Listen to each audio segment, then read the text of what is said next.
Hello and welcome to episode 126 of Kaiju Curry House. Tonight we are joined by regular co-hosts Alex and Paul, but we've got a special surprise for you. The co-creators of Kaijus and Cowboys are joining us tonight. With us we have Frankie Washington and Mr. Matt Blair. Hello. How you doing tonight, guys? Fantastic. We're creating books. That is a living dream. That is a huge thing. Yes. Yes, the dream. That's exactly how we put it. Yes. Dream. For many folks, it is a dream, but you guys are doing, and we want to hear all about it. But Awesome. First, we must begin with everybody's favorite dad pun. What have Kaiju been up to? So I have started the podcast off this week, so I'm going to pick on Paul. What have Kaiju been up to? Well, Joe, so I had obviously a targeted Facebook ad that sent me to like QT, I think it was QWERTY, and I picked up a Neon Genesis Evangelion T-shirt. It was like £4 delivered. Bargain. So this is different from the Hot Cougars in your area one that you normally get, right? Yeah. That's different. Yeah, Okay, cool, different, cool. and it's just like a decaying berserker Eva unit and Shinji watching out. But I thought that was pretty cool. And it's surprisingly good quality for the price, so happy with that. And I've been watching Ultraman, the final season on Netflix. I'm on the penultimate episode, so it's all wrapping up nicely. And I'd say it's not quite level with season 1, but way better than season 2. So absolutely recommend it if you can. Obviously, there's also Kong Out that we've got to watch, and then Gamera's coming out soon. So there's all these great kaiju shows on Netflix at the moment. But I'm going to make my way through. I think I would finish off Ultraman this week and then maybe start on Kong. Haven't heard much about Kong. No, You've also got there's Shin Kamen Rider. Oh, and yeah, why is everything coming out now? I know it's awesome. Don't complain, it's No, I good. shouldn't complain. Yeah, it's just It's there's so much amazing. All of wrong. them, This is it's because all the fantastic. cool kids grew up. That's what happened. Yeah, We're in a renaissance right now. That's what I'm talking about. I feel like we've been in a renaissance for quite a while now, but it's just happening all. Well, in the genre. I mean, if we're Yeah. looking at the genre, that's why it's like I'm like a fanatic. I think they're like, wow, you talk about kaijus and all this stuff all the time. And I'm like, yeah, because when I was growing up in the late 70s into the 80s, it was very rare. It was very rare. Like I'm finding out now that there were various indie kaiju books that came out like back in the 80s that I knew nothing about. Like there was no talk about them. There was no sense of any kind of, they probably did try to promote, but the mainstream magazines like Wizard and stuff like that, they weren't talking about those kind of books. They just weren't. No, And so pre-internet. you go, wow, we're not the first ones. There's been people who have tried over the years to try to bring out stuff that, of course it was Dark Horse's Godzilla series and stuff like that, but Godzilla's a legacy IP. I'm talking about original infant IPs like ourselves that have original characters. That's the other kind of stuff, so I wasn't, I would always try to search it out, and it wasn't an easy thing. So now all of a sudden I turn around and I'm seeing everybody's doing like kaiju books. I'm just seeing it like a new kaiju book is popping up online constantly. I'm like, whoa, what? That's a book? That Justice League is fighting Godzilla now? I mean, it's just mind-blowing. Like me and Matt started 3 years ago with this concept, and it was like chirping. There's a few stuff here and there. I think Godzilla had just wrapped up his run at IDW or whatever. It was quiet. All of a sudden, it's like, boom. Now it's like full-fledged. We're seeing, even in the indie market, we're seeing tons of people pumping out stuff, and it's wonderful. It's incredible. Wow. I mean, there's only one obvious answer. They saw our books and they were like, we must Of course, copy yeah. this. Like, obviously. You're leading the charge. Oh man. Of course. I mean, I'm also, hoping like, we're inspiring people. There was the the 2014 Godzilla movie, Godzilla King of Monsters and Godzilla versus Kong, but we don't bother about those. Yeah. Small fry. Well, I think that it's funny because I'm always so careful because again, this isn't. I don't like throwing shade on stuff because I feel like it's like an ecosystem. It's like we all need all this to work. So it's like when I look at Godzilla, Gamera, Ultraman, man, all the big guys, the legacy ones, I see them as these massive redwood trees. And then we're just a seed that's growing. And so all the people, of course, are going to look at the redwood trees because they're there. They're like, oh my God, they're beautiful. They're magnificent. Look how big they are. But then occasionally we just need a little light on the little tree, the little sapling. That's kind of miraculous. And the cool part about it is that I feel so confident that in the masses of people that are staring at the redwoods, we're getting a few gazes. That's all we really need, is just a few of those gazes, just to look at the little sapling that could, the sapling. We're like that. We're like that lichen that grows on tree trunks. And like the healthier that tree, the healthier that tree is, the healthier we are. Yeah, it's definitely organic. Me and Matt have talked about the whole sense of organic growth. Like, I've sat down and I've pondered the whole thing of perfection, because I've seen so many creators talk about it. They go, "Oh, I want to make the perfect thing," and that bothered me a little bit, because I sat there and I said, "Well, in my mind, when I looked at comic books, I looked at comic books as being a journey. I can literally say that when I first saw Frank Miller's work, it looks nothing like what he did later on into now. His art style was different. His approach to storytelling was all so different. Same thing like John Byrne and a lot of people. It was a massive journey. It was like a body of work. Once you see where this person started, I mean, let's even say the Ninja Turtles, who I talk about a lot, is that you look at the Ninja Turtles before, like when I remember them, and look at where they're at now. It looks nothing like what they were doing before. So there's a journey that has to happen, so you have to, but you got to start somewhere. You got to put it out there. So to anybody that's listening, I would say, yeah, I don't know about that whole sense of perfection. I don't think perfection really exists. I think that you just have to do it, and then you just learn, and I think that that's the stage that we're at. We're learning this. Each campaign we do, each time we get a book out, we're learning more stuff about ourselves. We're learning more stuff about the business. We're learning more stuff about how we're interacting with our backers, or as we call them, our writers. We learn so much more, and it's a continuing process. You don't stop learning. No, and the next one gets a little bit easier, a little bit quicker, a little bit more successful, and then you just build and build and build. Oh, and then maybe you get to something perfect. Maybe.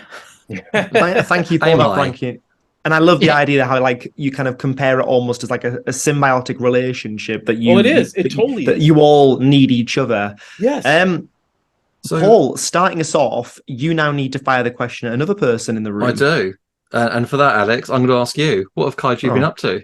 Oh, thank you for that. That's very kind.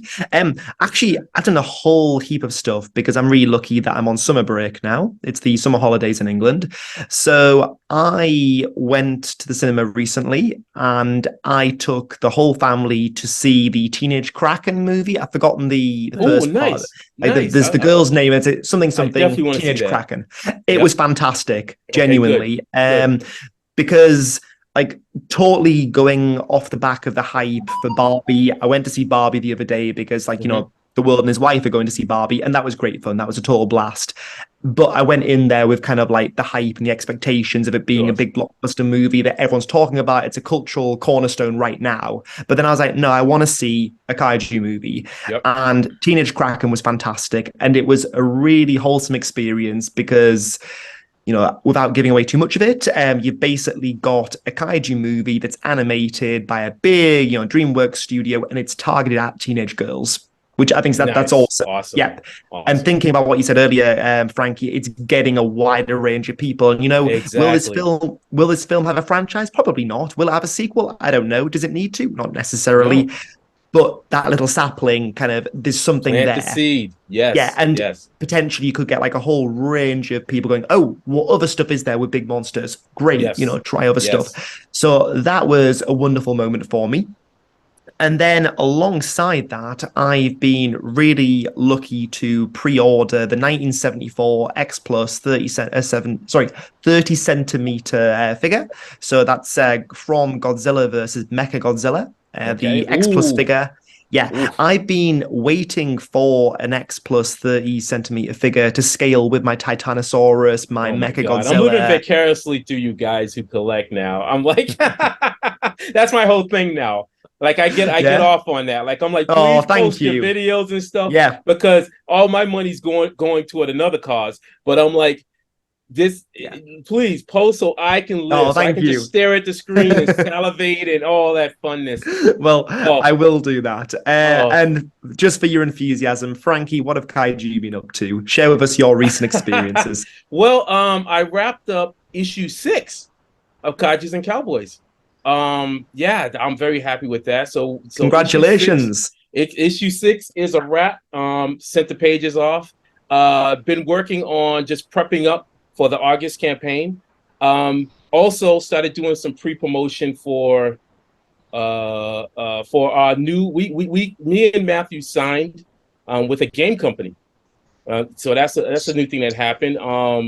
We signed with Gallant Knight Games. They're an indie RPG gaming company. I did some work with them years ago, and out of the blue, we were doing a conversation where, he was talking to me about doing some stuff, and I said, hey, I'm doing Kaijus and Cowboys, and he said, yeah, I see your post, Franks, blah, blah, blah. And so we sat back, and we all sat down, and we decided that it'd be kind of cool to see a Kaijus and Cowboys RPG game. So 2024. So right now, this is very early stages, but Gallant Knight Games is currently at Gen Con. And I'm learning a lot now, because it's so funny, because I've worked over the years. I did illustration work for a lot of RPG companies. Not a game player, but I did illustrations. I did illustrations for people hired me for illustrations. And so when I learned about Gen Con, I'm like, there's a convention for like a big convention for RPG. He's like, yeah. So he's currently there. And so I've been sort of doing promos and stuff like that, sending them out just to get people excited so that they can know about the comic book, but then also prepare, plant that seed for the RPG game. And then on the funner side, I would say that I've been catching up on Voltus V. What's that? Oh, Voltus V is a super robot show. Came out, I believe, in the late 70s. And they're playing on Tubi.com right now. Original with subtitles and stuff. And the reason why I started, because I've always was like, oh man, I love my super robots. And I was like, I'm going to watch it. The reason why I really got back into one to watch Voltus V is because I guess in the Philippines, they did a live action series. And I think that it's currently airing on YouTube. And so I wanted to first watch the original animated series and start learning more about that before I jump into the live action series. So that's my fun stuff. When I get those few moments where I can just sit down and just kind of suck in that old, get some entertainment and stuff. But yeah, it's been mostly comic book. That's amazing. You've had a bit of R&R there, and it sounds like there's going to be 2 parts to this interview, because there's going to be the stuff about your game that's coming out, which we'd love to hear about in more detail, and then there's also Kaijus and Cowboys, kind of the comic, which we'd love to hear about in a moment. Yeah, the game stuff. Yeah, the game stuff is definitely. I'm sorry, the game stuff is definitely. This is we're super early right now. I mean, cool. Matt and the person at Gallant Knight Games, Alan. Are right now, it's just he's at Gen Con. After Gen Con, I think Matt and Alan are going to be talking about, and that's probably September or probably the fall, talking about the story setup, the gameplay, that kind of stuff. And then I'm called in to do illustrations. Wonderful. So then 2024. Super exciting stuff. Yes. Can't wait to hear more about it shortly. Frankie, can you now pass on the question either to Joe or Matt? All right. Was it I Can Kaiju? What have Kaiju been up to? What have Kaiju been up to, Joe? Joe, you're on mute. No, I'm not. All right. Well, anyway, I know it's weird. I'm like, so I have this thing where I have spurts of activity. So last week I had the week off because kids and summer holidays is one of the things that you do. So I ordered the Dungeons and Dragons movie, which we watched last night, which was great. Good. Yeah, the kids loved it, but Themberchaw, the chubby dragon, got laughs all around, and my daughter is so chunky. I love him. Yes. I know, it's like he found a new layer. Did he eat the last one? But it's just and a nod to the animated series. Thank you. Oh yeah, that's I was so movie. happy. Oh, it's a fun movie, but yeah, like the kids were really vibing on the fat dragon, and can we say that the chonk dragon? yeah, But anyways, the kids were really vibing off of that, and he's like a cat, but it was really fun to see like that yeah. animated reaction to that. I'm not going to steal any thunder because we do have writers and creators in the room, but I've actually gotten 30 pages into a book that I am writing because Awesome. I love original IPs, and I don't. There And you go. one of the things that you encounter when doing a podcast like this is that you tend to see the same pillars coming up over and over again, the same reimaginings of the same characters. Yep. And at some point, I'm going to say from my experience, I just got tired of. Yep. I mean, it's always fun to have a new Godzilla, a new Gamera, a new Ultraman. There we go. But it just doesn't have that same spice anymore for me. Yep. So I got it. I'm not necessarily making a monster book, but I am writing a creature book. So Sure. I got into that, and I was really excited about that because I'm actually dysgraphic. So for me, it's very hard to write things. Yep. So I'm powered into that. But anyways, aside from that, Wonderfest is currently going on, or at least it's wrapped up. There were a whole bunch of X Plus goodies that were displayed, different models and whatnot. Oh. And I saw a Ray Harryhausen Hydra, and I don't know how to break it to my wife that I need it. Oh boy. Because I told her all that I needed was the Harryhausen dragon, and then I'm done. I'll walk away. You guys, I don't want to cut you, but you guys must have saw that transformable Grimlock. Oh god, yes. Yeah. I salivated. My wife was sitting there. I'm sitting there salad. I'm like, I wanted to cry. And then I said, just for my own insanity, let me see how much it goes for. And I'm like, there's no way. It's like $1,700, man. I can't. But it's so cool. That's the people. It actually talks with Optimus. Yeah, I know. I know. You leave them in a room together, like they become like small soldiers. I can't. This. I can't. It's immediately when I looked at it, I gave him like a little crown. Yeah, I got weepy, and then I looked at Kaijus and Cowboys, and I was like, I said the Transformers don't need my help. They're okay. That's the only way I convinced myself. They don't need my help. They're fine. This is how the powers that be keep me in poverty. I would have taken over the world by now if it hadn't been for Godzilla collectibles. But no, I mean, like the Harryhausen Hydra was absolutely spectacular. I can imagine. And I've actually seen that Hydra in real life. I was lucky enough to go to the exhibition in Scotland, in Edinburgh, where it was shown at the art gallery.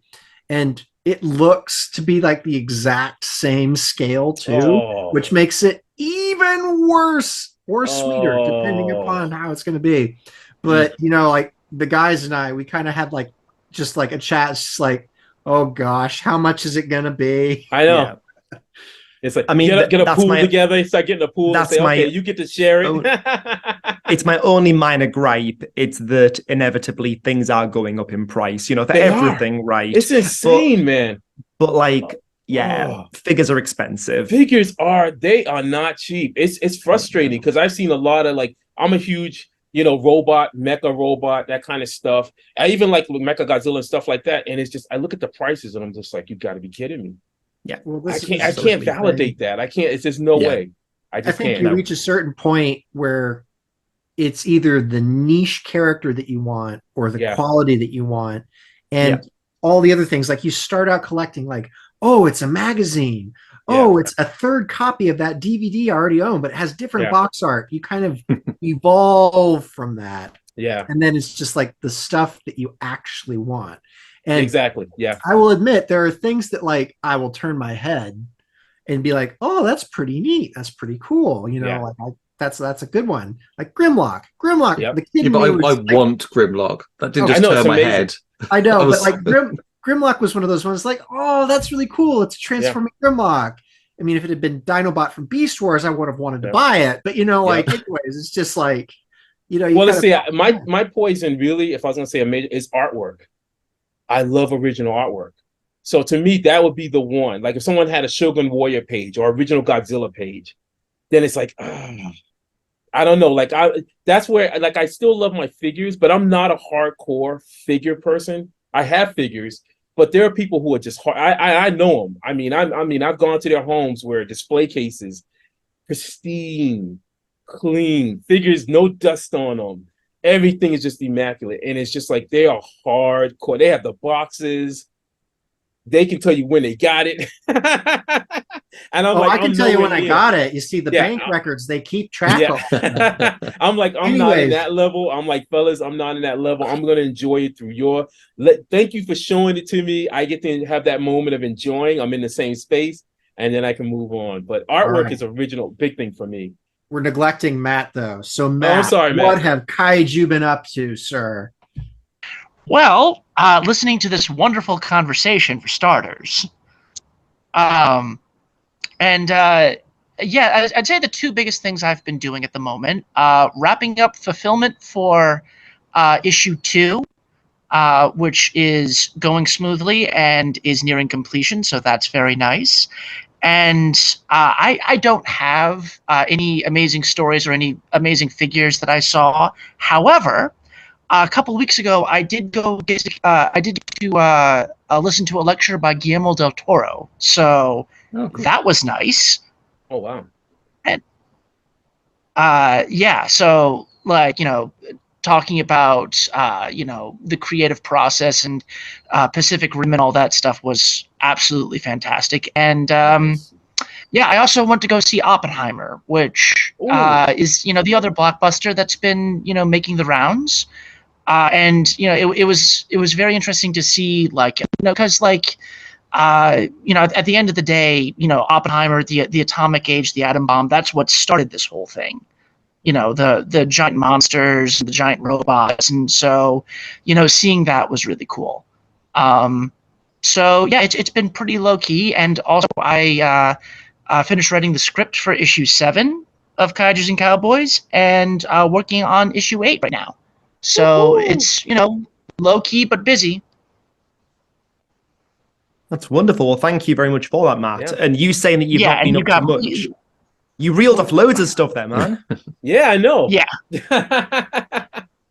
Oh God, I need a better laptop. Well, what's funny is that we had a conversation, my wife Jess and I, about Oppenheimer. She looked at me. She said, Frank, because she said she never thought of the fact that how like the atom bomb changed everything. It was like it was a catalytic. It was like a catalytic moment for just all of us globally. How it changed the shift of power. Like this new thing just came, so destructive, so powerful, but literally it affected everyone. I mean, America's standing became like this place where it was like, boom, oh, okay, you guys got this massive power now. So it was like, and it took a moment where I sat back and I said, yeah, that's kind of true. It was a huge defining moment for all of us. Most definitely. What a wonderful introduction, guys. Why don't we take our first break? And I think when we return, we need to dive into Kaijus and Cowboys, gentlemen. Yes. Let's do it. All right. Hey, everybody. What's going on? This is Frankie B. Welcome back to Kaiju Curry House. So, Frankie, I was having a look through our catalogue of episodes, and you'll never guess the last time we spoke to you. Do you want to guess how long ago it was? It was July 2020. Wow. All right, so 3 years. Isn't that crazy? 3 years. I love three. Yeah, three. That's my number. Is the magic number. Wow. Yes, it is. And when I was thinking about it, it was when we interviewed you to chat about Kaiju Max with your friend. And what's the author's name? I'm sorry, Xander Cannon. Wasn't it? Thank you, Xander Cannon. He came on too, right? Yeah, did he come on. Yeah, he came on. Yes, he did. You were there with Xander, yeah. Just because you got me thinking about comics, but yeah, no, it was July 2020. So, Frankie, Matt, basically start us off from the beginning. Imagine kind of some of our listeners have never heard of Kaijus and Cowboys. What is it for brand new, unfamiliar folk to this? Matt, go ahead. So, do you want to take this or should I? Go ahead, Matt. All right. So the story starts even further back than that because Frankie and I had been working together for about 6 years on a webcomic called The Secret Lives of Villains. It was a sitcom about a family of supervillains, not really important to this particular story. And so, life happened, things changed. We all moved to different places. And when we were doing this webcomic, I couldn't help but notice that Frankie was a massive fan of kaiju stories, and I'm like, this feels like important information. Maybe it'd be a good idea to come up with a kaiju story for that I could work on with Frankie, and give him something that he would really enjoy drawing. And so the first thing I came up with was this this idea called Team KS1. Basically, it's your standard Kaijus invade Earth storyline, and you get a bunch of people in mech suits who fight them. And so we did a couple of those stories, and then Frankie was like I have the emails somewhere. Frankie was like, I really want to do a kaiju western, and I was like, okay, that sounds like a good idea. And this was around what, 2019? Yeah, I feel like 2019. Yeah, because it was so. it was before this current mess that we're living through. Before the apocalypse. Yeah. It's going to be on the internet. I don't know if we can say the name, but yeah, Frankie was like, I'd really like to do a kaiju western, and I was like, okay, kaiju western, and so I sat on that and I let that percolate, as it were, and I thought to myself, okay, so what's western? Cowboys. A cowboy fighting a kaiju. Kaijus and Cowboys. That sounds really interesting. But okay, so a human cowboy fighting a kaiju, that wouldn't work. What if we made him a robot? And then I sent this to Frankie, and Frankie loved it. And I wrote a 20-page story that introduced the character and introduced the world, and it was a single fight scene between the main character and a kaiju, and it was one of the big inspirations for this was actually a show called Primal, Yes. which is it's by Jenny Tarkovsky, who did the Powerpuff Girls, Dexter's Laboratory, and a whole bunch of other stuff that I'm blanking on. But that was it was cavemen and dinosaurs, and I was like, I really like this. I really liked how it was mostly silent. How like the story could be told with images and emotion and all that. And I was like, I want to do that, but I want to do that with our characters in our setting. And so I wrote that, and then we were like, let's put this on Kickstarter, and it was wildly successful. And then I was like, well, let's build on this. And so, fast forward about a year or two later, and I was like, well, I have an idea for a 12-issue story. Let's, go with that. And so, that's basically from creation to now, basically. So, and building off of what Matt said, the design of B-Win, like when Matt said, I'm always so weird on the Kaijus, because we said Kaijus and Cowboys, and then I remember the first thought that night, I thought of 3 images popped in my head, and I said Clint Eastwood. I saw an image of, and I'm literally, in my mind was Jet Jaguar, and I believe it was Machine Man from Marvel. Jack Kirk, and I have to Incidentally, B-Win stands for the bot with no name. Which is the name of the character that we've given. So so that's Hunterbot B-Win, and it's based off of again, Clint Eastwood's favorite famous character was the man with no name, in the whole spaghetti western. So, but the image of him just came in my mind, where I was like, okay, I've always loved the face of Jet Jaguar. I just loved it. I knew that it was almost like Toho was trying to create their own ripoff of Ultraman, and also a little mixture of the Mecha Godzilla design. And so I always thought that face, even though Jet Jaguar does good, he just looks scary. It just looks not scary, but just like if you saw his face, you don't know what's going on behind that face. He looks like Jack Nicholson. He looks happy. He looks like he's happy, but then he kicks the crap out of you.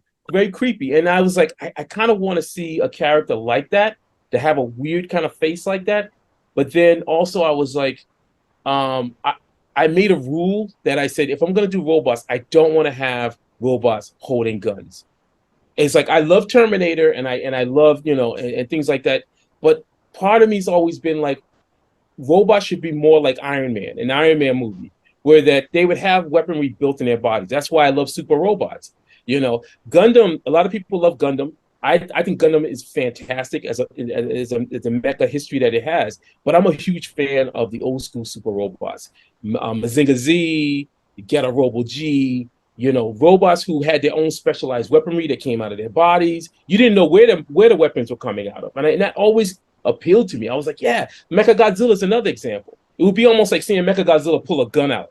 They'd be like, "Whoa, hold on a second. Why you need a gun? You can just put your fingers out and shoot missiles out of it." So I was like, that has to be. I literally wanted Hunter Bwin's body to be all-purpose, and that he would remodify himself over time, over the years that he's been doing his job. He would definitely be tough, but not too overly tough. I didn't want to make it where he's like Goku level, but he's tough. I wanted to make a character that people can root for. When I grew up, I loved Westerns because I love rooting for the hero, but I also want the hero who's very grounded. They get into a fist fight. You're rooting for that hero. You come on, fight. Just a little bit longer. Fight. Hold on. That's what I want. I don't want to see like One Punch Man. Although I do enjoy One Punch Man, I just didn't want to see battles like that where you punch once and then it's over, and then we move on. It's like, no, I want to see a character where he's physically moving around. And so when I approach Kaijus and Cowboys illustrating it, I was like, I'm going to try to do as much energy in the story. Where you see him doing, like, running around, rebounding. He has a rope device in his arm where he can shoot him out and connect his hand and stuff and swing around. So he's doing all these different things, which I attribute to being a cowboy, And that was another big thing, too, because I was like, I said, well, to me, cowboy isn't just the fact of somebody who dresses like a cowboy. The term cowboy is very far-reaching. Cowboy, to me, could be somebody who just does these crazy stuff. Like a person that could, a car's coming at them and they try to jump over the car. We've seen that. Somebody trying to, I don't know, just whatever. Just the most insane things you can think of that they kind of do that regular folks just won't. That's a cowboy move. So when I started drawing, I was trying to make sure that I wasn't getting locked into that whole, even though we do have many of the tropes of Western, it's almost in the same sense of like the Mandalorian. That's why I love the Mandalorian, because the Mandalorian has Western tropes, but it's not a Western. He's clearly not dressed up. They had that one character from the Star Wars mytho, who I can't think of his name. I'm talking about, the bad guy, the villain. He looks like Cad Bane? Yes, him. I think they based him off of Lee Van Cleef's Angel Eyes. From The Good and Bad Ugly. So, they actually did, yeah. They did. Okay, there you go. That was like, yes. I wasn't sure, but I always had a feeling that they based him off because he gives that air. But he's technically someone who looks like a Western character in the Star Wars, world and stuff. So, I think that was the trick about it was because people would always ask me, like, oh, it's going to be on. I'm like, I don't know. You just got to read it. Yeah. I have a question for you, Frankie and Matt. So you have this idea, or you had this idea, and like you began to flesh it out, the two of you together. How do you quite literally, logistically go out and go, right, we've got a comic, we're now going to make it happen and release it? Like, what does that entail? Because I'm guessing it's a lot of work. It's a huge amount of work. Concepting. I know that I did a lot of concepting stuff. I think even before Matt started writing, I started just concepting stuff. Because I think that's kind of important to help feed into the, it's almost like when me and Matt started, I think we were talking about the relationship that Stan Lee and Jack Kirby had. Like, I think that Jack Kirby concepted a lot of stuff. And then, Stan would look at it. Stan had ideas, of course. But I think that Jack would draw stuff. And then you look at it and it feeds into that energy. And then he goes, oh, okay, whatever, and tweak this. Because there was one design, the first design that you see right there of Bwin, I actually drew another design and then Matt shot it down. He was like, no, Frank, no. We stick with this one. This right here is the winner. And so, I drew a bunch of stuff, and I think that helped to spark his creativity. So then he can sort of help build up on his story. So sorry, go on, Matt, after you.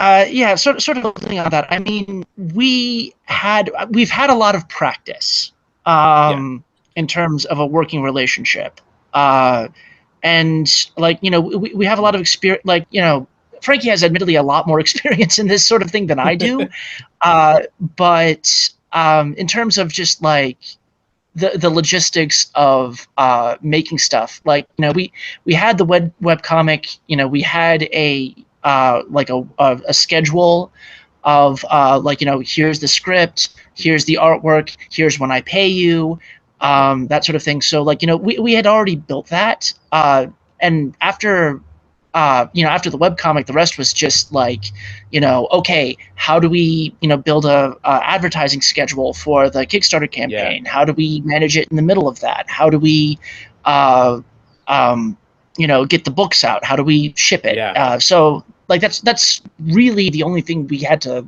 really learn that was new, which is important. But yeah, just having that prior experience really helped.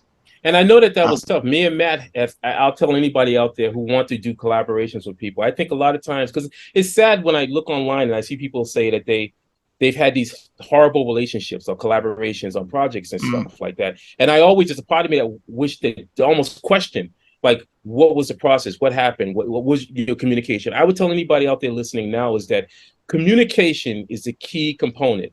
Because I have been down this road before. I told Matt before that a lot of people remember me from, I've done other previous stuff, but Robot God Akamatsu.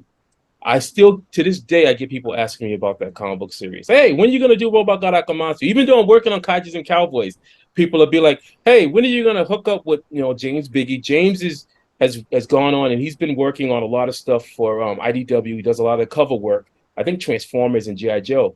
But, I think that I learned a lot from that experience with Robot God Akamatsu. Robot God Akamatsu was something where I think that when I look back at it, me and James approached it as fanboys. And you can't approach this as a fanboy or a fangirl. You have to approach this in a sense of business. And you have to have your head locked into that. I mean, literally laser focused in. Because when we approached it, we kind of looked into everything. And it was huge. Like when Robot God Akamatsu got picked up, we got picked up by a publisher as a graphic novel. We had nothing else. And all of a sudden, people were interviewing us. We had interviews from across, like over in Asia, people, because we were doing super robots. And at the time, people were like, wow, you super robots, you guys are doing this. And we had a person who, we went to a con and someone built a suit, the cosplay of our character. I mean, it's like we did cons, we got invited to cons, we had all these different things. And then when the time came, when our publisher came to us and they said, well, do you got anything else? We just looked at them like this with a blank face and said, and at that point, James is going through some personal stuff, and then eventually I went through some personal stuff, and then we just kind of parted our ways.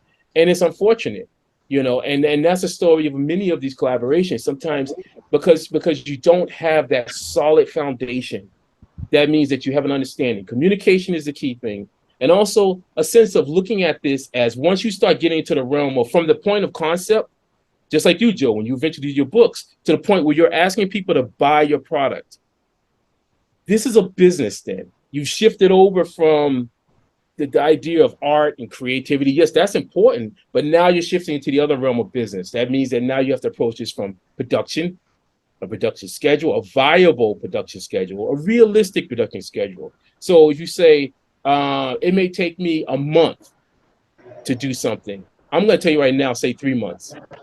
If you're going to say, I'm going to do, I had somebody contact me, and I talked to them, and they said, well, I'm going to start, they were talking about doing their kaiju book and their comic book, and they said that they were going to go on, on Kickstarter or something, some crowdfunding, and they said, yeah, I'm going to go out there and I'm going to start, marketing and stuff. And I said, when do you plan on doing this? And they were like, well, I'm just going to do it. And I said, no. I said, ideally, you should have already been doing it at least 6 months to a year before you even started. Because that pre-early stage begins planting a seed of your concept in the minds of people. That's what we did with Kaijus and Cowboys. I just started seeding things. Occasionally I would talk about Godzilla. Know your audience. Like you go into groups. You go into Godzilla groups. I love Godzilla. It doesn't mean I'm a faker, I'm a fraud or anything. I love Godzilla. I can sit there and talk about Godzilla show era. I can talk all day. But while I'm saying that, I'm gonna say, yeah, by the way, and you slide it in. Those are those little things in there where people begin to see it and they go, okay. Well, it's Godzilla. This guy, he draws this stuff. A lot of people remember me from the work that I did for Colossal Kaiju Combat. I got a lot of people from that age. Yeah. They were like, wow, you the artist that did it? I was like, yeah, I worked on all those trading cards. And then they said, oh, okay, boom. What else you got? But those are the things you have to do 6 months to a year. And if you plan on doing a comic book, please don't rush it. Take your time, care about your product. You are asking people to buy your product. Care about it. Think about how you as a person, if I go into a LCS or any place and I pick up something and I spend my hard-earned money on, I want it to be good. I don't know about anybody else, but you spent your hard-earned money. Shelf space is always limited for anyone, irrespective of their home. Yeah. And at the end of the day, I think that, as you say, when you're asking money of people, it's no longer a hobby. And exactly. I think it's important to be passionate about the quality of content. Yes. That if you're getting people to part ways with their own money, then you should want them to buy it and they should want to buy it. It should have value. No, I think that's very reasonable. Now, do I think that you need to put yourself up against a wall? Because I've seen people who start to focus so much on the glitz of a comic book. Like they'll be like, well, I got to have a special, I don't know, hologram cover. The pages got to be immaculate. I'm not from that. I remember comic books as being a cheap form of entertainment. I think that the end result is your story and the art. And that to me is the most important thing. I think that if we ever decide to do anything that's going to be a little glitzy, then we make it something special as a one-off. But I've never been in that fan because, well, it's kind of funny. I just watched this. I'm sorry, jumping all over the place, but I just watched HBO Max where where they just had the DC Comics. They did this whole three episode documentary about the history of DC Comics. And they talked about the 90s, and they talked about how the speculative market destroyed the comic book industry. It destroyed it because people were going in thinking that they were going to get rich off of these comic covers or whatever. They would go in and buy a dozen issue ones because they had a hologram cover, and it was just fraud. It was horrible. And so the thing is that we shouldn't be looking to try to redo that again. We should be looking at just trying to put out a decent product. And as time goes on, you build a fan, the people see it, they read it. Sure, there's going to be mistakes. That's why I talk about the sense of perfection. When you put the bar this high starting out, my question then becomes, well, where will you grow from being this high? Because you're already this high. That means that the expectation, people are going to be like, well, there's nothing new.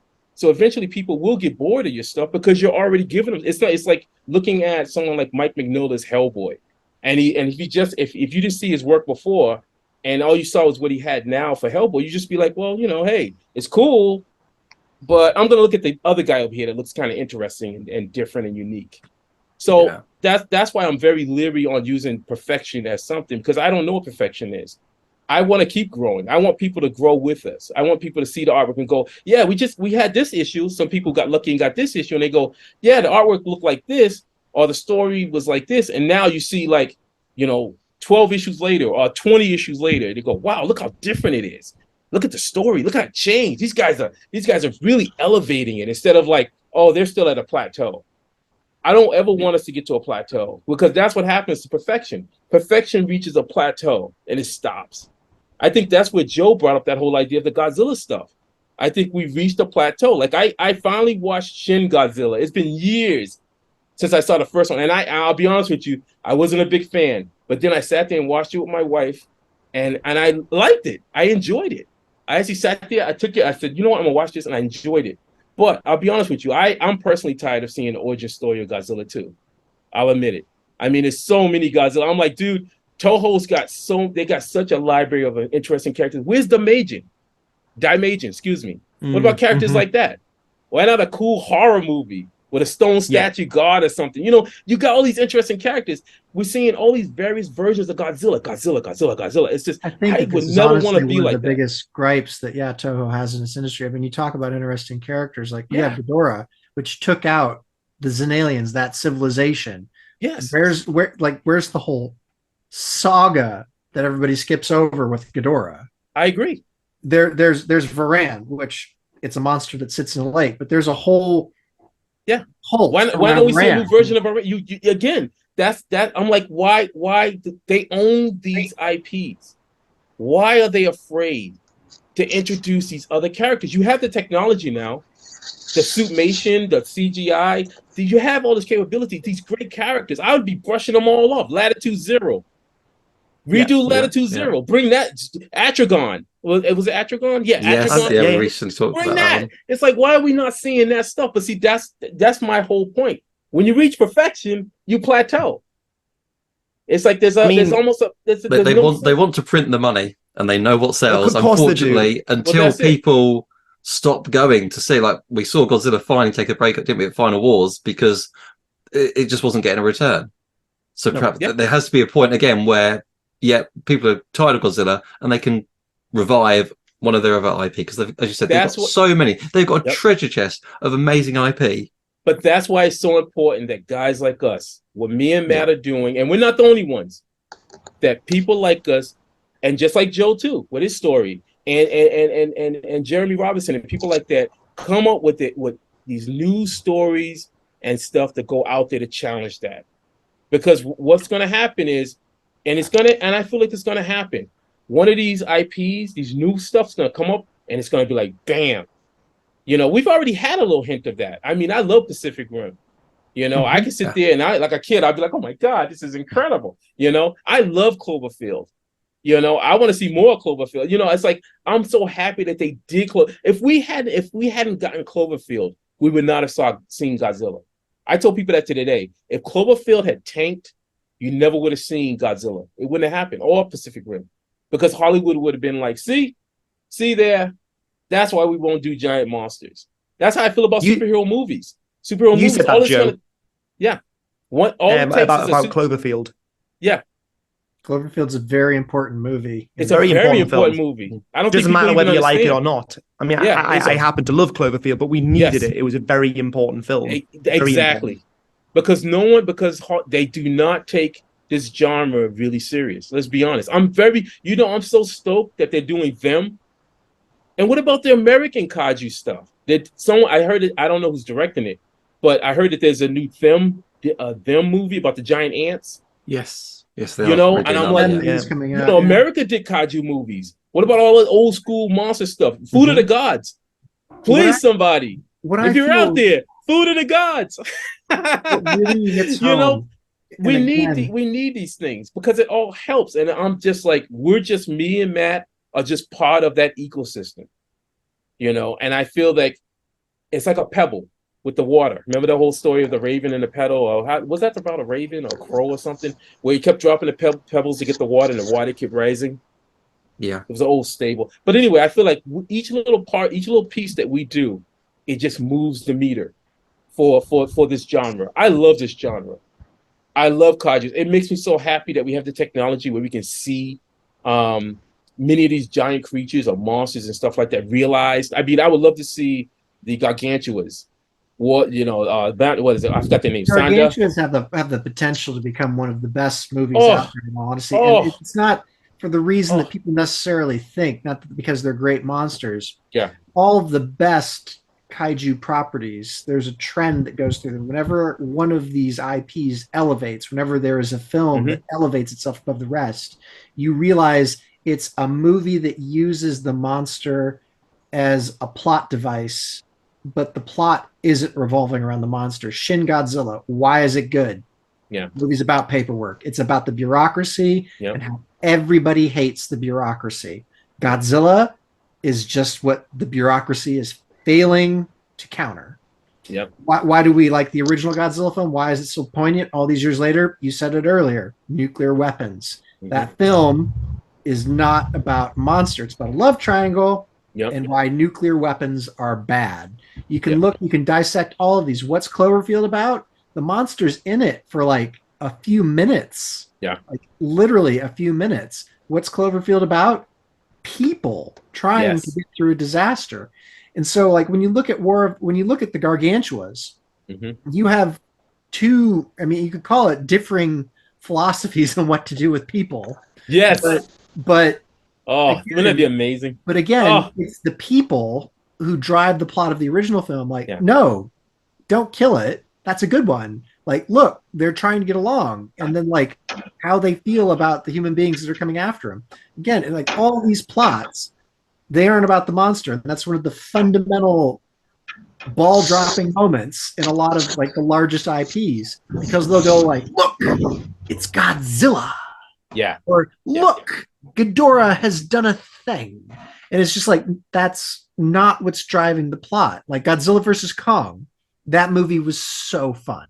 I'm not gonna knock that movie. We've talked about the movie. It was fun. Dumb as a box of rocks, but it was fun. But the reason why that film didn't elevate itself is because everybody came to see two giant monsters fight. And that's what the entire film was about. Yeah. And there's nothing wrong with just entertaining. Like me, one of the things about what we're doing is we want to get back to escapism. You know, when I read comic books, I got transported into these worlds. Like when I read the Shogun Warriors, you know, when I look at the original show, even today I still have them. I look at them. There was scenes where the artwork was like perspectives were off. You know, it was just nonsensical, but they just were like these people and the robots and it was just like pure escapism. It didn't look like the real world. You know, when I opened my window, I didn't see the Shogun Warrior world. And I think that when what we're doing here, especially the way Matt has structured the story, is that we want to transport people into this universe so that you can have an escape. Like you can, like whatever your issue is or whatever your problems are, we want you to be able to look at this and be like, boom, okay, I'm into this world. You know, these creatures exist and whatever. And another thing too is that I've tried hard. I know with the illustrations is that to make sure that the creatures. I'm a big fan of monsters having some level of personality. And I do love a little bit of humor. Now, I'm not saying blatant humor, but, you know, I play around with facial movements and just to show that the creatures aren't just these weird automatons running around. Just as much as the robots have their own personalities, the kaijus too. And that's something that we're doing in the story.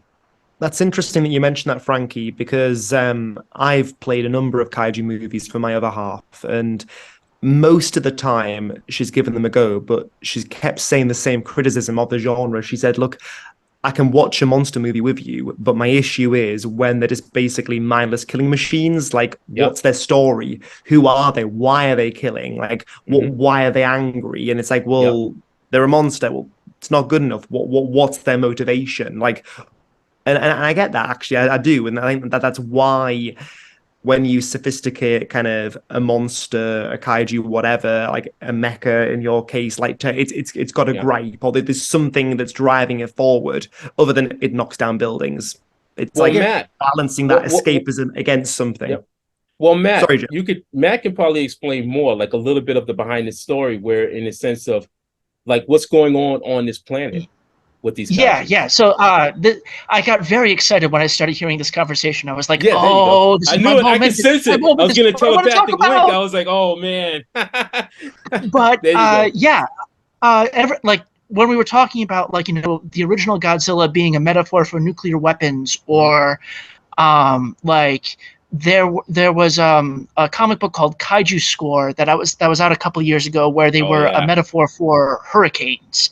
It's like, yes, that, like, when anyone creates a story, there's like two sort of levels of it. There's the text and then there's the subtext. And this is getting like really like Jungian psychological stuff here. But like, you know, the text is like the surface level stuff. It's the stuff you see. And like, you know, there's the world building and like, you know, this is where this person goes. This is what these things do. This is you know, what their relationship is. And then right underneath that, there's the subtext, which is, you know, what does this represent? What is like, how can this be interpreted? What is, you know, what's going on here that can be discussed and tweaked and reworked and whatnot. And so like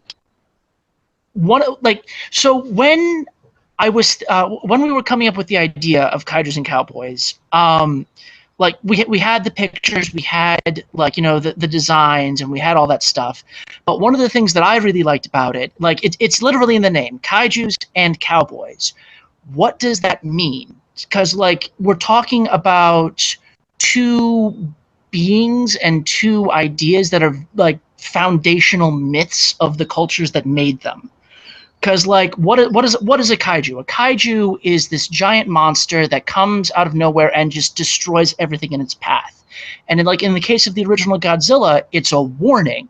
It's, you know, if we don't behave, if we don't get our act together, if we don't do this, we are going to die. So it's very much like, you know, the humans are like ants staring up at the foot of a god that's, you know, stomping everything that they hold dear and destroying everything that they need to survive. And if you on the other hand, you've got the cowboy. And you know what is a cowboy? A cowboy is a individual who goes out into the untamed wilderness and bends it to their will, so to speak. The myth of the American West. It was, you know, go west, you know, seize your moment, you know, manifest your destiny, and you know, survive. You know, go out so you can thrive. You know, never mind that there are people there, but you know, that's a conversation for another day. So you have these two opposing ideologies, and you have these two different ways of looking at the world, and they're like represented through these two things. And that's a very compelling story, like right there. It's like, you know, who's right, who gets to, you know, who gets to survive, whose you know, ideology is going to be proved, whose ideology is correct, if you can argue that. And then like on top of that, you have like, you know, the idea that the cowboy in the story, he's a robot. Like a little bit of history, like the word robot actually comes from oh god, I'm gonna start rambling. The word robot comes from this Czech play that was written in like the late 1800s, and it's about a factory that is staffed by workers who have no will of their own. They're mindless automatons who work. Like the Russian word for work is rabotаю. It's where we get the word. And what eventually happens in the play is these mindless workers rise up and overthrow their oppressors. So like they're thinking about this, like even in the 1800s, before this is even an idea that reaches like, you know, mass audiences. And so like, you know, there's all this stuff that we can play around with, and so we and there's also there's all this stuff we can play around with, and we had to create a world that is interesting enough and engaging enough and big enough to accommodate that. So like there's all, you know, all these wonderful layers, all these wonderful ideas, all these cool designs, and all these cool characters, and it's just like this playground that we get to have so much fun with. Hey, Matt, I just wanted to interject for a little bit. Matt also mentioned that earlier on that we had worked on a couple of stories for this idea called Team KS1. And he sort of was hitting on the idea, which was fine, we can say it now, is that Team KS1 is actually tied into the Kaijus and Cowboys universe. What happens is that when you see the first Kaijus and Cowboys story, we have a massive ship that's hovering above this planet. It's called it's an Ark. It has the last remnants of humanity on it, human beings on it. The Ark is controlled by the Father Mind, which is this massive, like, you know, AI system. And pretty much the robots are set down to this massive giant world to start, you know, colonizing it, technically. But the only problem is that it's technically already inhabited though by Kaijus and Daikaijus. You know, so that I just want to be able to, because the terminology is like Daikaijus are more of the giant size, but then you also have the Kaiju who could be whatever size, whatever is smaller. And so anyway, the robots are sent down there because they're colonizing to build these settlements and stuff or whatever for eventually the humans to live on this world. But then you have these inhabitants already there. So what happens now? And I think it goes back to what Matthew was saying, where the sense of who's right and wrong, because they're coming here based off of things that happened from Team KS1. So we've already laid down some early sort of markers for a bigger story. So at the point where we're at right now with the story with Kaijus and Cowboys, I would probably say that we're more in the future of what started with Team KS1. KS1 would be considered the past. Kaijus and Cowboys is the future. And so we're right now hitting on that story of the future, but leaving it open for the possibility of telling other further stories of in between what led up to where we're at now. And so we just got to see where the story takes us now that the robots are down there. We have the workers, we have the builders, and then we have the hunter bots. The hunter bots are clearly these robots who are sent out to clean up, technically. Make sure the colonies are safe. For the robots to work and the humans to live in. And if there's anything in the way, well, I mean, it's got to go. It's got to go. So I mean, but then again, it's like the way when I'm drawing it, I'm very mindful of the fact of that it's important that we sort of give some. I hate to use the word humanity because that's what humanity's kaijus, but Sentience. The sense of that, they have their own they have their own kind of feelings or whatever. So are they just fighting back just because they're like, hey, you're trying to take our planet, or are they genuinely just like we're just whatever? Yeah, it's that whole imperial colonization thing. Exactly. And as someone from Kansas, I kind of have to say, I was about to ask the question, it's like, do you delve into the point that like these beings are driven off and mercilessly killed on their own planet, and we are the terrible invaders? Is there like an issue where we're going to see it from their perspective? But that's where the story comes. That's where it comes. Because I think one of the things about it when I was talking with Matthew was the one who said that he felt comfortable in doing a 12-issue story, and I was like, well, 12 issues, because I hadn't heard of a 12-issue series since you're talking mid 80s into the 90s. You don't see too many people even doing 12-issue stories, but he felt comfortable in doing that and saying he could do it. And I said, okay, cool. So in it, he's right now going through the process of telling that, of telling where this is going to lead to, which I can say is pretty cool. But I can't tell anybody what's going on. But it's very cool. Yeah. Yeah, to answer the question, whether or not we talk about the robots being the colonizers, that's sort of getting into spoiler territory a little there. That's fine. Fine. Well, I tell you what, gentlemen. How about as a way of kind of wrapping up, because I'm conscious of time, unfortunately. Yes, thank you. Yeah. Can you tell our listeners where can we buy Kaijus and Cowboys?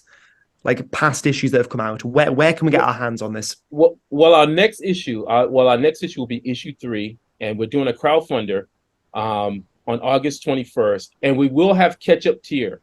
So once we do that Kickstarter campaign, you'll be able to go in the campaign and get issues 1 and 2 as well as issue 3. And then after that, after the campaign's over, we're going to be done for the year with campaigns. We're going to then set up a place where people are going to be able, if they want to, print on demand, be able to get the copies. Amazing. So it's a process. Like, again, I'll tell anybody, like, we're 3 years now in, and this will be our 4th book technically, because we had our 0 issue, which was a teaser. So we don't really count this one. This was our very first one that came out. But how big is an issue? Say it again. How big's an issue for people who are looking to read this? 22 pages. That's a decent comic. 22 pages, full color. Nice. No advertising. No advertising. You're getting no adverts. No advertising. For those of you who don't read comics, that's good. That's full story. Production schedule. I know, but this again, this is like when you go back. So like folks, the age that is probably appropriate that you're listening to this podcast. If you remember Batman the Animated Series from the early 90s, for instance, to just give it a cartoon, it's a 30-minute episode, right? Yep. Wrong. You got 15 minutes of Batman. That's right. So like a 30-minute episode would have been like incredible to you back in the day. It takes months. Takes months to produce a comic. and to really get the comic book to a point where, again, I'm not looking for perfection. I'm just looking to make sure that it's a quality product. I want to make sure that I'm represented well. I want to make sure that Matt is represented well, so that yeah, there's going to be errors. Look at every comic book. There's going to be, just like your novel, there's most likely going to be a typo. It just happens, but that's okay. I've read Stephen King novels and there's been typos. I catch them like, oh, there you go, and you just kind of move past it. But if you got a lot of typos, then I don't know what to tell you. If your colors are, or whatever, if something's off in it, like too much, then yeah, people are gonna have a right to say something. And you know how people are today, because they have access to the internet. They're gonna call you out on it, and they're gonna be like, boom, I paid this much and whatever. And you just don't. I feel like you don't want to give people ammunition against yourself. If it's small stuff, people can forgive you for it. They can be like, oh, okay, cool. You missed the and when it should have been a but, that kind of thing. But if you got these major mistakes, then you got to make sure you catch everything. And that's why production schedules are so important. Think about it. Movies, TV shows, books, everything that's worth something when you really want to be, they all have video games. They all have a production schedule. It's there to make sure that the product, the best product that they can make, can come out. And will it be perfect? It's not perfect, but it will be the best thing that they can come out with. Sorry, Frankie. And speaking of video games, I think, guys, you need to come back on when we start approaching kind of a more kind of exciting point with your video game that you got planned for next year. No, not video game. RPG. Role-playing game. Role-playing game. Sorry, I apologize. Role-playing game. We're not there. He's trying. Look at Alex is like, he got the big dreams. That's the next project. You know somebody? You been talking to somebody? I know a guy. That's certainly an idea. Oh man, I'd be like, wow, Alex, who you talking to? I'm seeing Kaijus and Cowboys as a video game. Oh my, it's open world. Both. It's sandbox. You know what's funny? You know what's funny? We're it's in like Kaiju Redemption. That's what it's going to be. I literally, we talked about it just to have fun, because I think it's fun to sort of engage thoughts. But we got our feet grounded to the earth. But I said I could see Kaijus and Cowboys on on that Netflix show, Love and Rockets. I love Death and Robots. I said I could totally see it fit in there, either as a CG, if it's full CGI, or it could be on a level. I would either like that or like 2D animation similar to like Primal. So I see. Sorry, I see Kaiju's. Yeah. I'm so sorry. You please. No. I'm sorry. No, I was gonna say, if I was gonna say anime, if I was gonna go anime route, I'm old school anime. I'm talking like the old school like Transformers the movie level. That, like and I know that's like there in the middle at all. No Thunderbirds. No. Oh God! No. Oh, dude, Marination. Ooh. It would be fun to do. It would be fun to do, but it's a nightmare. Yeah, it's a nightmare. I love Marination too, but it's a nightmare. I live in Portland, Oregon. I live right near Leica Studios. That'd be interesting. I would love to see it animated. If somebody was to be like, I once posed a question to somebody on Twitter or X or whatever it's called, and I said, I wonder if there's an animation studio out there for independent IPs, like people who just like, hey, we're looking to do animate, maybe put it on YouTube, get a YouTube post, do the animations on YouTube and whatever, and work out some kind of way of making money or whatever off of that. Is that possible? And I just posed it. No one ever answered. But I thought it was just a fascinating idea if anybody would do anything. I would love to see it animated. Well, they're not answering yet, but give it some time. Also, I wanted to continue the question really quick. There's a site called Global Comics, GOBALCOMIX, where creators can post their indie projects online, and like it's a really good digital digital space for independent comics. We're on there. We're under the banner Cambrian Comics. And if you want to read the teaser issue that we put out a couple of years ago that Frankie showed off, you can read that for free. Yes. So there's that. Well, when we release this episode, let's definitely share that as well. I think that'll be really nice to kind of like get people's taste buds going. Gentlemen, I'm afraid it is time for us to end the episode, but I feel like you guys are going to be coming back on because there's a lot of conversation to be had. Yes. Oh. As is tradition. Also, I just want to say too, thank you so much for having us on. I know you thank you. But this right here, I just want to tell people out here in the community is that it's so important that people who believe in this genre and stuff like that in the fandom, that we shed light on the legacy IPs, keep shedding light on that, but also on the infant IPs as well, because it's important, because that's what fandom's about. Fandom is about all the stuff that makes it up. So again, thank you so much for having us on. It's a pleasure. I think you have to share the love. You got to support each other. Yes, yeah, of course. If I may, we're real quick. We're living in a time where we're celebrating and promoting stuff that we're nostalgic for. And we're looking to the past and looking at all this great stuff, and it is really great stuff. Mm-hmm. But my gripe and what I'm interested in doing, and what I want to do with Frankie, and what we're all doing as independent creators, let's come together and promote and make something that our children get to be nostalgic about.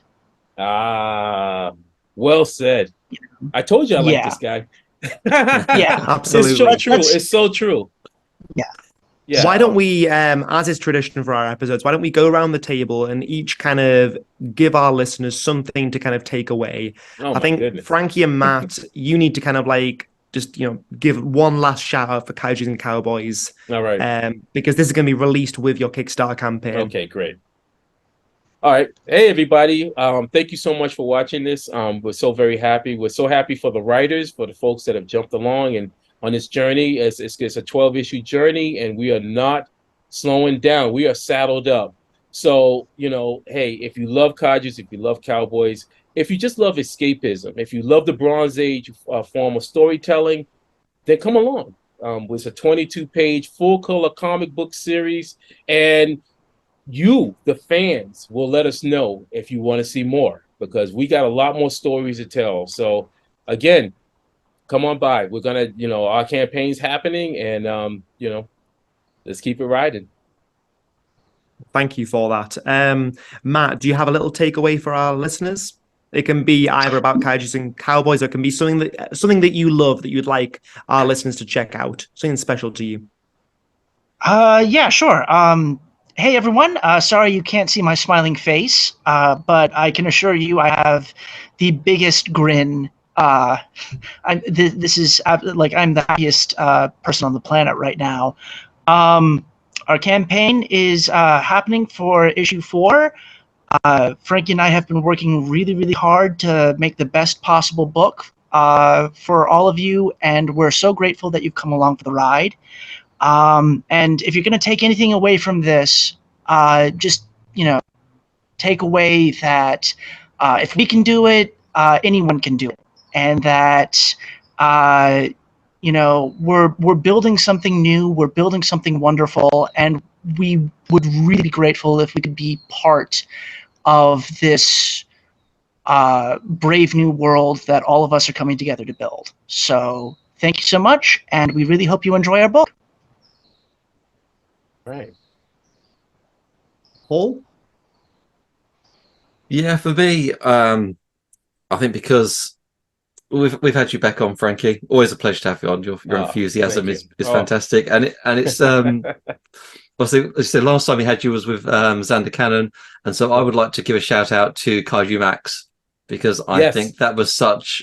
Yeah, that was like taking the kaiju but flipping it on its head. Completely original idea, and it was so much fun. And another shout out for my man Matt Frank, because I know Matt Frank's been on there with you guys. Oh yeah. And Matt, guess what? I got on Matt's butt about creating his own OC characters too. So he's working on his own comic book as well. Huzzah! Thank you for that. My little shout out. If nothing else, guys, I'd like you to check out the 2020 film Love and Monsters, which was recommended to me personally by Joe. Yes. It's a film that's pretty family friendly. It's only a 12 certificate, and it's original. There's loads of cool things in there. I've not seen a film like it. As much as the genre is quite, generic, it was a really neat little film. Nice. And it's worth a watch. And I have to say, while speaking about Love and Monsters, the lead special effects artist is Toby Barron, who we interviewed once, and he was just an absolute gem. Really passionate gentleman, really talented. And when interviewing him, he spoke about the quality of talent with everyone. As the two of you have said, you can't just do things by yourself. You need a team. And he spoke about that amazing team of all the different people in special effects. So yeah, check out Love and Monsters from 2020.